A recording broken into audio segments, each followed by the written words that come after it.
All right. What's going on, everyone? Aaron here, Clean Cuts Lawn Care. It is Tuesday morning. Um, Man, the weather is no good right now. You can see right here, a lot of rain. Been raining past couple days. Oh, did I ever show you guys? These are our owls. This is who, and this is what. They have outfits for like every holiday.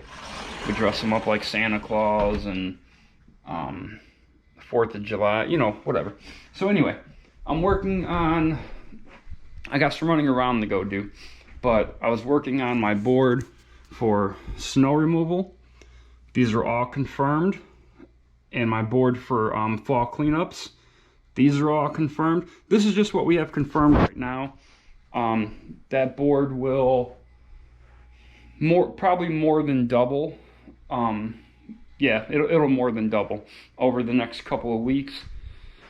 I sent a message out to all of our mowing customers yesterday that this coming mow will not be the final mow. There will be at least one more following. I know every year is different. We did switch to bi-weekly because the lawns were not growing and I wasn't gonna push the envelope. But we have some people wanting us to just be done. Well, that's not gonna happen. All right, we're not even in November, right? Today's the 17th of October. So no, we switched to bi-weekly. That's good enough. We're gonna keep pushing pretty much to the middle of November. If you don't like it, get off the schedule. Because of how much rain we had this year, probably more than double rain this year from last year, we missed a couple of weeks, of mowing. So no, we are going to tack that back on. Also, we're making an adjustment to our service agreement, letting everyone know. For one, there's going to be price increases. They will have their price when we send them out in March. And also, it will let them know, do not even bother contacting us and asking us to skip a week. From the time we start mowing until this same time right now, we will mow weekly. If you do not want your lawn mowed and you want us to skip, that's fine, but we will charge you for that week. This is business, strictly business, and it's just what it is. The only thing that will prevent that, of course, would be weather. If we were to get rained out for a whole week, obviously I'm not going to charge you for the mow. I mean, come on, that's simple. So, yeah, we're working on the board. I sold some more cleanups yesterday. I confirmed a few that we had prior. The snow removal, we might add one or two more, but that's about it. Got to remember, we're using 2-stage snow blowers. Even though we just bought a brand new one, a bigger one, 30-inch, we still have to wrap all these up in one day. Robbie is going to be available, I believe, 4 days during the winter, and he said if need be, he will come out before work at his other job. Throughout the course of winter, he's still going to be able to be paid by us about 50% of his normal weekly pay all throughout winter. I'm happy that we're in the position to be able to do that. If it wasn't Robbie, I think I would be too nervous to do it with someone else, because what about if you pay them all winter and they don't come back? I guess it would depend on the person. With Robbie, he more than earned it. He didn't miss a single day of work. He did not complain one single time. The one time he got mad this year, he thought he had messed up, and I'm the one who had messed up. It was in the spring. I was supposed to raise the height up to 3 1/4, and I left it at 2 3/4 and gave him the mower, and it kept like clogging. He thought he was doing something wrong. He didn't. I forgot to raise it, and he was getting mad at himself. Other than that, it was a great season. Like I said, he didn't miss a day of work. He didn't complain one bit. It didn't matter if we were out there late, whatever. He just rolled right with it. So he more than earned to be able to still collect a paycheck all winter. And like I said, we're happy to be able to do it. So I'm gonna head out right now, do that estimate, and then we got something else going on. All right, this was the estimate right here. Not only, so he wanted a fall cleanup, and when I got here, I gave him the price.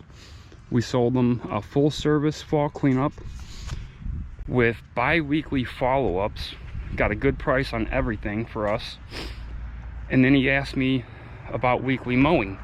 Now this is a little bit outside of our service area, but it's a good account, and it's something that we're gonna do spring cleanups on, fall cleanups on, everything. So I went a little bit high on the price. The back kind of sucks. It's on a hill. You have to use a 30-inch back there, but it's fine. So we got him on our weekly mowing route. We're gonna do 1 or 2 mows for him this year. He's on the route for next year. We already told him, if you want to request us to skip a week at any time, you can, but we still charge you for that week. He said, absolutely, I understand, no problem. So we're gonna mow it this coming week, and then schedule the first cleanup after that. So it's a really nice property. It'll be good for advertising. I'm sure we'll get some mulch jobs out of them, some property trimming jobs here. It's a nice tree right there. You guys know I love trees. That's the cities, obviously, but that's a really nice tree. So, all right, now we have to move on to something else. This is the biggest part of the day.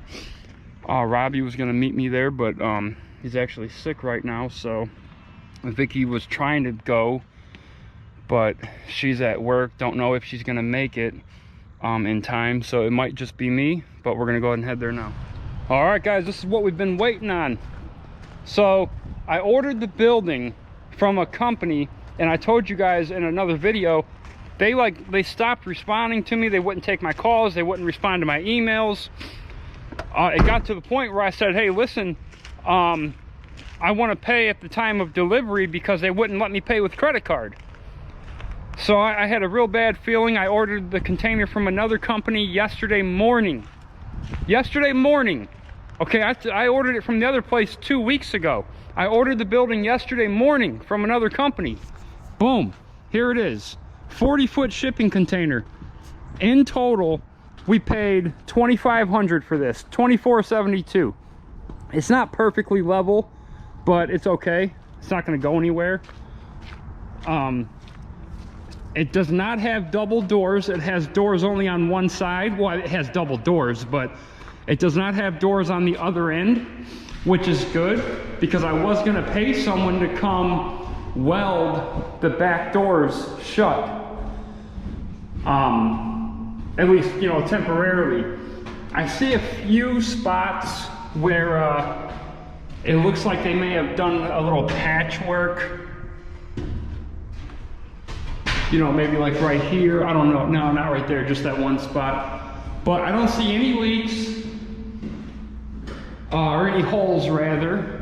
Everything looks good. I closed the door. Oh, this is the one spot right there. Right there. I know I've seen one earlier, but I think it's okay. I don't think any water is gonna come in there. If it does, I'll have to repair it, but I don't think so. I mean, there's no light coming through. Let's close the door and check again. It's gonna get dark. Yeah, there's nothing coming through there, so.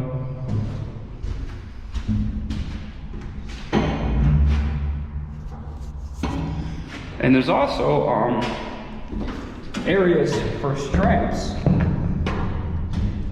So it's good where I can wrap my chains in those and lock things up.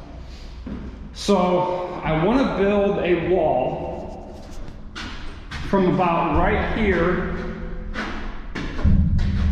I think about right here, across for personal storage back there. And then the rest of it will be our shop. I want a workbench probably against that wall. The trimmers are going to be hung up back along the wall to where it's, you know, I don't have to worry about the trailer hitting the trimmer when we back it in. Yeah, see, there's more of those hooks right here, so easier to lock things up even inside of here.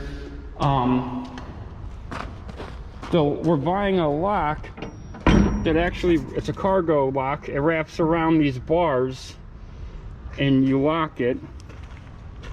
Plus we're gonna put the regular locks on. Yeah, it looks good. It's, you know, it's ugly, but it looks pretty good. So I'm happy with it.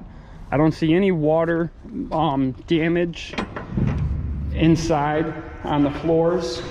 That was one of the first things I looked for. So I'm very happy with it. And like I said, if it does have any sort of small leaks, I'll silicone it, and but I don't think it's going to. So this is the last bit of stuff to bring here from the old shop. Probably tomorrow I'll move all the equipment over here.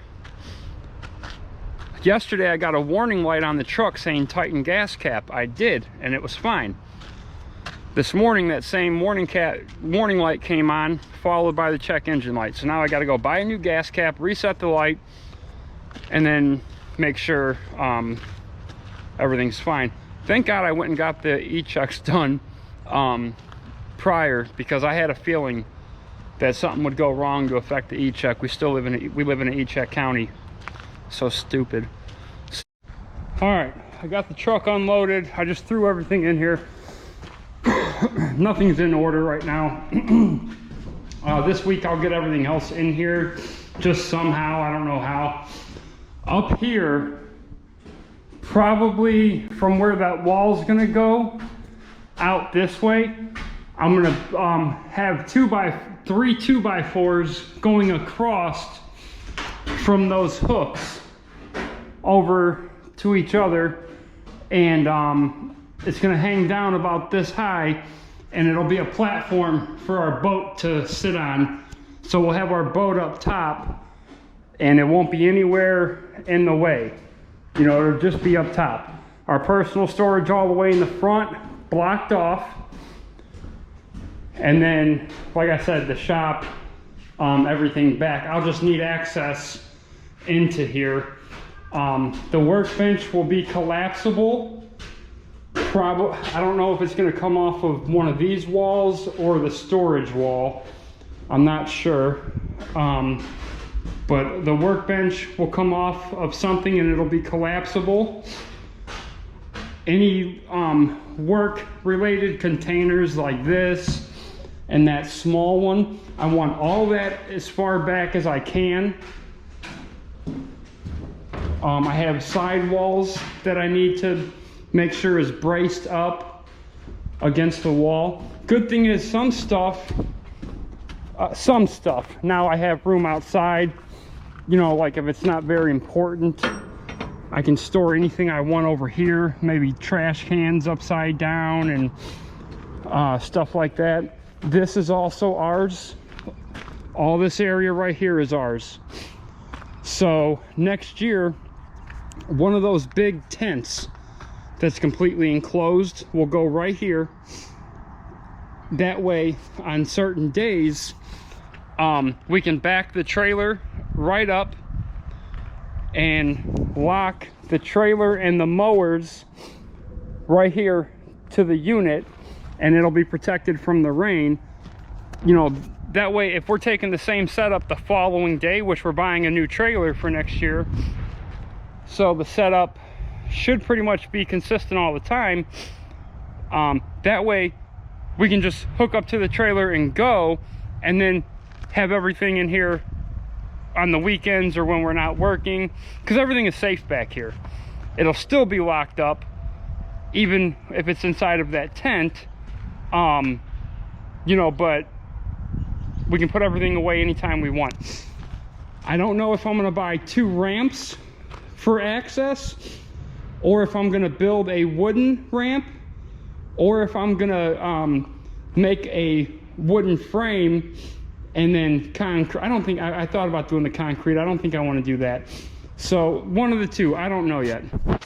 So all right, I'm getting out of here now. I gotta go take care of this gas cap situation, reset the check engine light, and then go for a ride and make sure that the evap system is holding. All right, so I ran the code. It came up as a P0455, which is an evap leak. So now it gave me the warning earlier, like I said, to tighten gas cap. It did that yesterday morning too. So with that code, it's either going to be the gas cap or the purge valve. So I went ahead and replaced the gas cap, got a brand new one, put a new holder on there that it came with as well. I did reset the light, so there's no more check engine. And now I'm gonna go drive it around. If it doesn't come back on, then great. And if it does, I'll have to buy the purge valve and replace that, but that's easy. Wouldn't take me more than 20 or 30 minutes. So I'm gonna go probably drive it for about 15 minutes and see if it comes back on. Since I'm driving around trying to see if the light will come back on, I've always wanted to show this tree on here. This is a beautiful tree. We see it every week on our way to one of our accounts. I mean, this is unreal, and in the summer it looks amazing. It does need some trimming. I don't think they're really taking care of it. It does need raised up. It has a little bit of damage up there that needs cleaned up. You can tell right on the main part here, you know, it has a little bit of damage, but other than that, I mean, it's a really beautiful tree.